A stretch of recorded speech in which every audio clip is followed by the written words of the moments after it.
So, hello friends. Welcome back to the Matchday 19 review. To start, I'll start with our Bavarian Derby, which literally didn't go our way.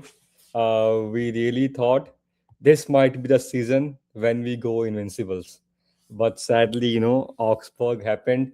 The games have always been very cagey against them. Even if you have watched the last 10 games or so, we have been on a winning streak for 7 games, but the games were very cagey. So this time we didn't take our chances. We didn't make a lot of chances, and that really came to haunt us back. And Augsburg really had like 2 to 3 chances, and out of that, they took two of them and killed the game. So let's deep dive into the game a bit.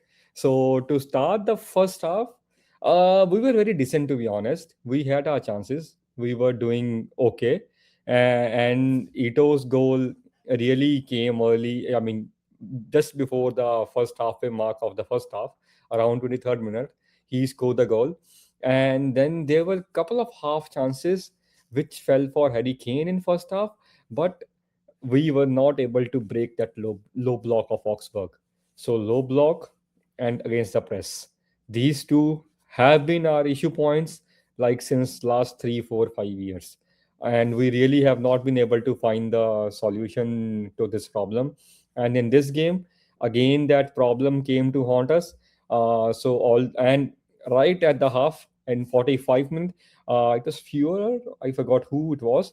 He hit the crossbar from Augsburg team, and it was just at the stroke of halftime. We really thought it went in, that it became 1-1, but we escaped at that time, which really gave us a thin lead going into the half.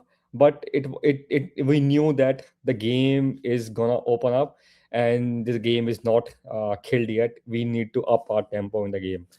But sadly, when we came back in the second half, the tables turned.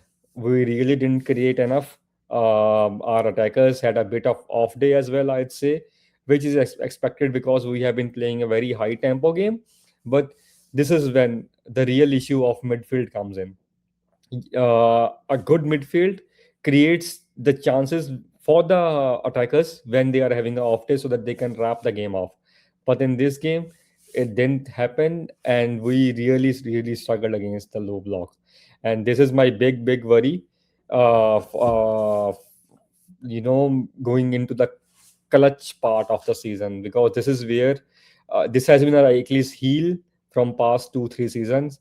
And I really hope Vincent Company, he makes some tactical masterclass changes to our squad, our lineup, which really help us out, because now the real game begins. Having said that, Leonard Carl, I think we need to talk about him. He's having bit of off games from last 2, 3 games. Um, is it fatigue? Is it too much media pressure? It's tough to say yet, but I really hope the senior fellows in that dressing room, they talk with him, because it is very important right now to talk with such young lads so that they don't lose their confidence. It is very important for Bayern's perspective and for our national team's perspective, because we need those game changers, X players, X factor players, which can really help us in very difficult situations. So, well, then Augsburg, have finally won the Bavarian Derby. They have the bragging rights, and we really saw, how their admin was having a field day on X. So he was everywhere, and it really was, to be honest, a banter. So I would take it with open heart. It's no offenses. They deserve it.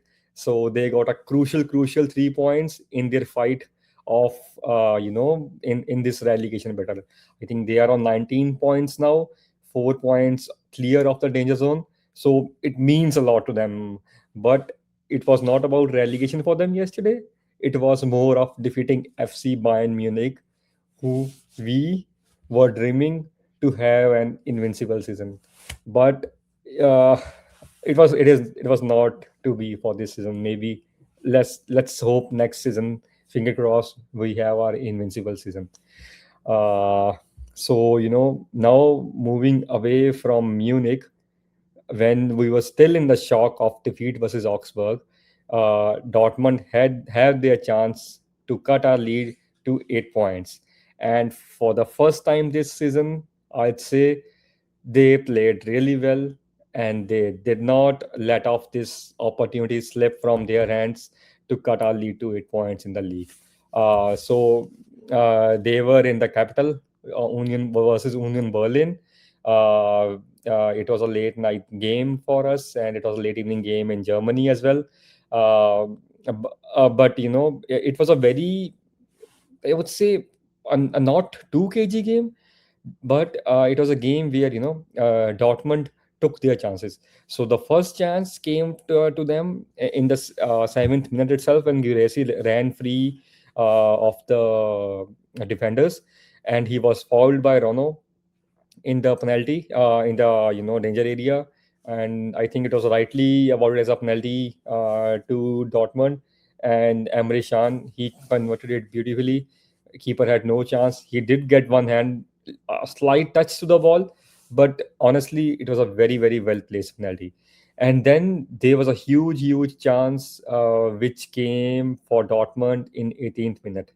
So I mean, they had trauka of chances, one from the left, one from a bit of left center, and then from the center. Jobe had the final shot, but he missed again, and the game stayed 1-0. Union didn't create much for the whole half, and the game went 1-0 into the halftime. And then when they came back, Joe Bellingham again had a chance in 53rd minute. It was outside the D shot. It was bit deflected, but Rono really did well there. It was a smart save. And the lead stayed 1-0 there. But then Nico Schlotterbeck, their defensive leader, to be honest, we have all been in love with him, because he has been that defensive leader. He can actually become that defensive leader for the national team as well. From national team's perspective, it is really good to see Nico Schlotterbeck now just giving those line breaking balls, giving those defensive movements. He has been scoring up front as well, from corners, from a dead ball situation. And yesterday also he did the same. He doubled the lead for Borussia Dortmund versus Union from the header, and he gave a nice celebration as well after that.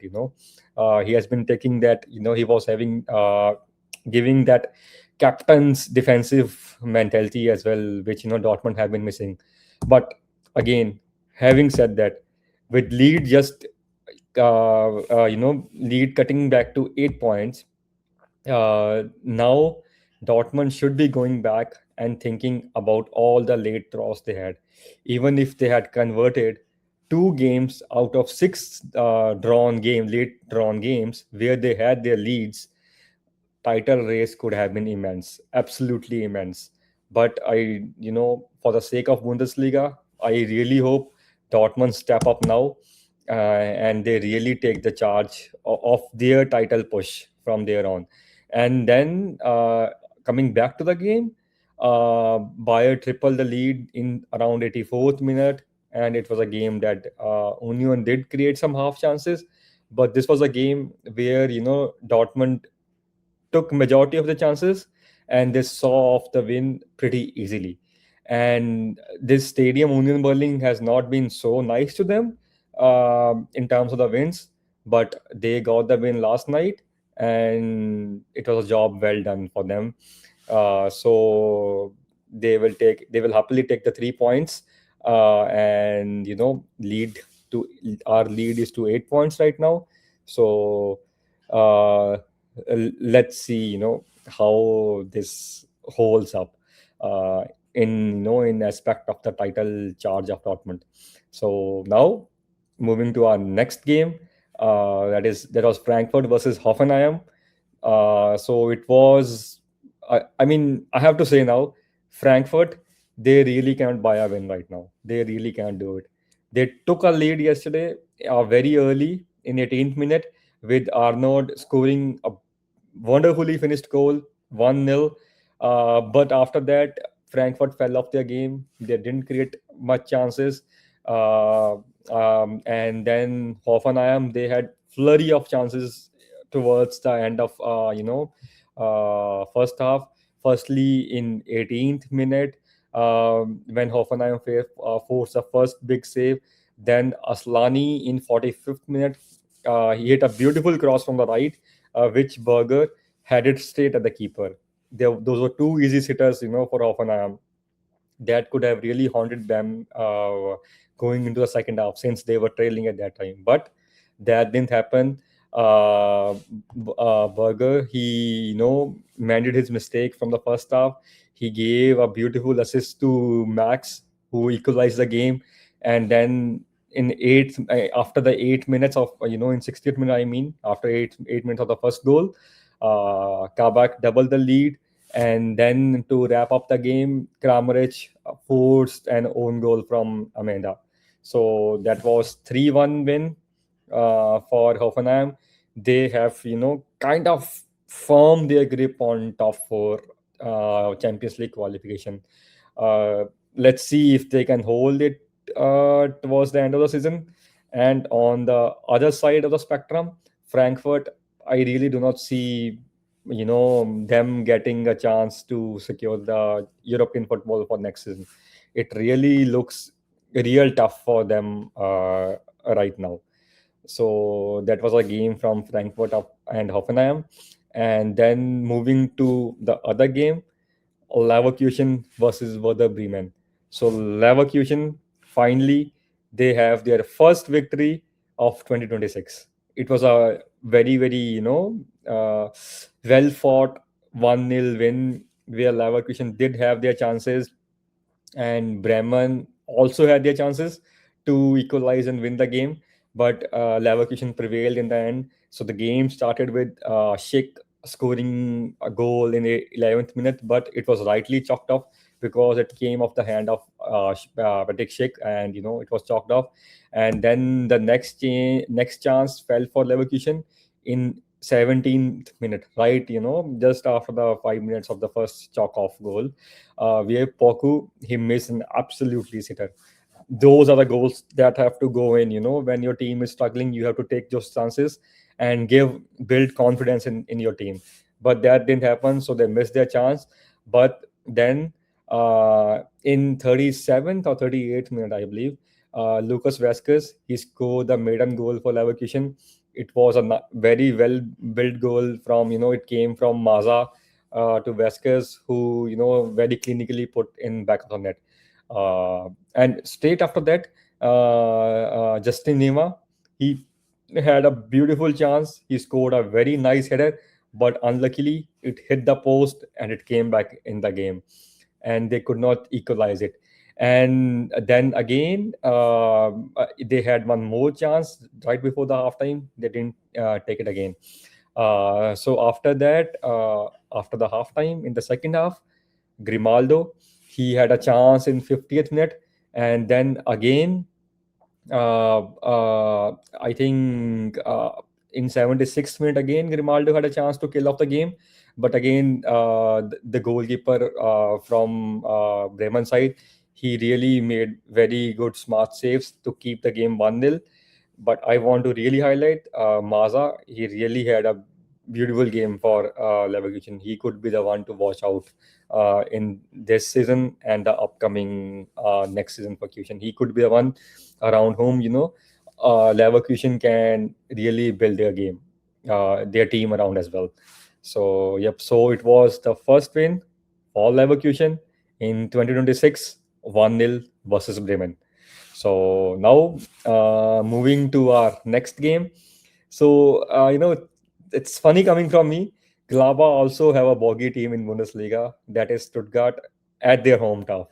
So Stuttgart have been giving them trouble at Borussia Park, and boy, they proved it again. Sebastian Hoyer's team, They have been playing a very good football. Last match day, they had a bit of a heartbreaker where they, drew the game.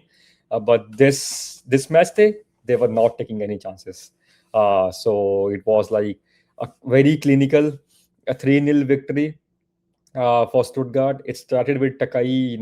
Takai, he gifted a ball to Leveling in the just near the goal post. You can't be doing that. Leveling took it tremendously well. He scored the first goal there. It was 1-0 Stuttgart, and to point that out, he is turning out to be a very good prospect for Julian Nagelsmann. I think he's one to keep an eye for DFB team because this is a World Cup year. So he is someone who can really make the difference from the bench in the World Cup games. So he's one to keep an eye on. And then Gladbach goalkeeper, he really made very smart saves to keep the Gladbach in the game, but he was undone in the second half when Scally unluckily put the ball from the corner back of his own net, and it was own goal for Gladbach. Stuttgart took 2-0 lead, and then quickly, I mean, after that, Ondaf sealed the game in 74th minute coming off the bench. So it was a very clinical performance, a very Stuttgart-like performance, and a 3-0 win. They also are pushing further towards their top four aspirations, in for this season. So now moving to the next game, it was Freiburg versus Cologne. So the game started off really like a cracker. There were two goals in 2 minutes.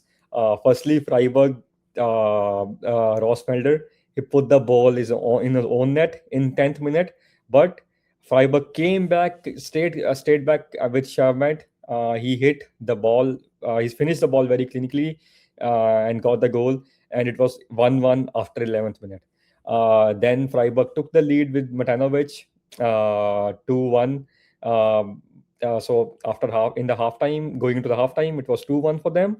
And in second half, goals didn't come, but Freiburg had their chances to, triple their lead and even quadruple their lead. Matanovic missed an easy penalties in the 66th minute, and then they again had a chance in 80th minute to make it again 3-1, but they didn't take off the chances. But luckily for them, Cologne didn't create much in the second half, and they saw 2-0 victory, 2-1 victory for themselves, and they backed the 3 points. Now going to the other game, it was again a relegation important game for Mainz perspective and even Wolfsburg perspective. They had to get another 3 points to make them further safe, and Mainz had to get the 3 points to stay in that playoff zone, which is the 16th position in Bundesliga. So the game started off pretty quickly with Amona. He scored a very early goal for Mainz, for the Wolfsburg. So it was 1-0 Wolfsburg, and then Titz, he had a missed penalty for Mainz, which looked like a big miss at that point of time in the first half. Yeah, this was their chance to level the game and then build on further, but they missed the penalty. So the game stayed pretty much equivalent in the first half again, but in the second half, Mainz really upped their tempo. That's made for that, the missed penalty. He equalized the game for Mainz there, 1-1, and then and then Bell scored 5 minutes later. That in 73rd minute made the lead 2-1, and then Amiri 10 minutes further from there in 83rd minute finished off with the penalty, gave 3 points for Mainz, 3-1 win for them, and they are right now a bit stable at 16th position with St. Pauli and Heidenheim 13 points. Now talking about Heidenheim, they were destroyed at home by Leipzig masterclass. So they were defeated 3-0 by Leipzig. So the first half was bit bit cagey affair. Leipzig not creating much, and they didn't take their chances as well. But in second half, Jan Dimonde had brace of an assist with Baku, Nusa, and Raum scoring for them, and getting a 3-0 easy victory for Leipzig, and which in the points table, which was very important for them. Which this victory keeps them at the fifth position, 3 points clear of Leverkusen, who are on 32 points right now. So that was the other game, and now coming back to the last match, which was the first game of Matchday 19, a Hamburg derby. We expected it to be a firecracker, game filled with firecrackers. The game, which is such a fierce derby, fought in the Bundesliga and German football. But the atmosphere, I have to say, it was brilliant. It was St. Pauli at home. Like as usual, I mean, you would love to watch this game in the stadiums, to be honest. But on the pitch, the game didn't live up to the hype. It was a very, very snooze fest of the game. With Hamburg had better opportunities, with Jara having a go at goal in 22nd minute. Then Musokovic, the golden boy right now in Bundesliga, from the center defensive position perspective. He had his chance cleared off in 54th minute. And then Saint Pauli's actual first opportunity came in 79th minute, with Sinani taking a good venomous shot, and then Paerka had a chance to win the game in 81st minute from the Hamburg error. Again, he missed the ball, missed the shot. It was not an on-shot goal.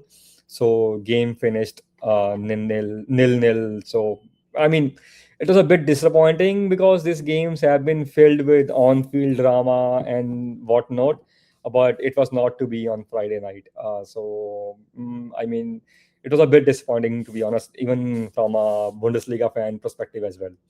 So that was that for our match day review. So now let's see how the table looks like right now. So Bayern Munich, they are on 50th. They are on first position with 50 points. They have broken the Hendroke record, but sadly the invincibility is gone. So, I mean, what do you think? Will this defeat push likes of Dortmund to give us a real fight for the rest of the season? Uh, do give your thoughts on that. And apart from that, the top four looks like Bayern Munich 50 points, Dortmund 42 points, Hoffenheim 36 points. There's a big gap between second and third right now, 42 and 36 points.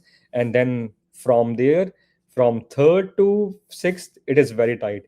Hoffenheim 36, Stuttgart 36, Leipzig 35, and Leverkusen 32. So Hoffenheim, Stuttgart, Leipzig, Leverkusen, all are in that, for those.